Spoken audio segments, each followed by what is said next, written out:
Hello mga Mars! Narito na naman tayo muli upang gumawa ng ating jackfruit jam or yung langka.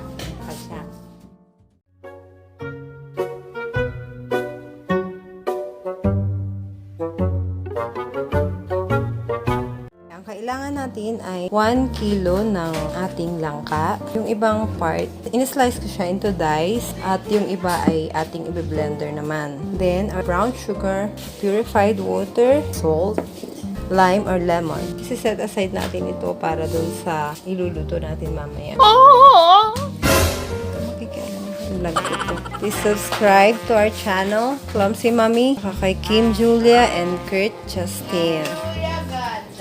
So, sa ating blender, i-mix natin ang ating langka na ilalagay sa bapata.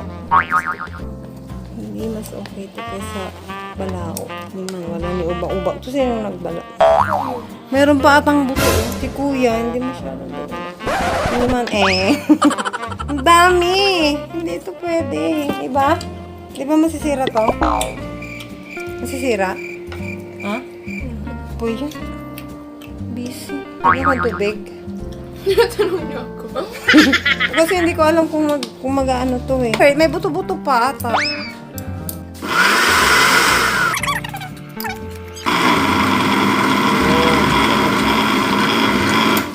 Lagay na natin ang ating sugar.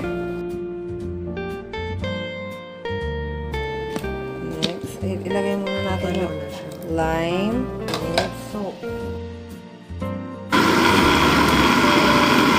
So, sa ating pan with low heat lang, ilalagay natin ang ating puree. Ilagay natin yung ating na-slice na langka. Let's cook it for 30 to 35 minutes. Keep on stirring para hindi po siya sunog. So, ito na ang ating jam. Malapit po siya matapos. Kailangan po natin siyang palaputin mabuti para mag-evaporate yung tubig natin, hindi masira ang kadang dyan. So, 35 minutes na tayo. Pwede na natin siyang palamigin.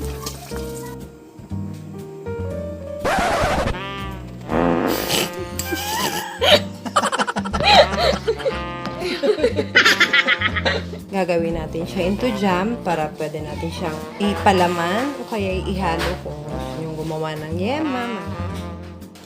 O, diba? Punit. Nangyapit na. Akin na eh. Ay, sorry ah. Niyok Kuya ko.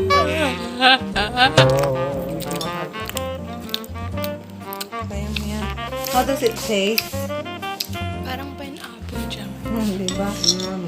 Told you. Matitikman mo yung tangin eh.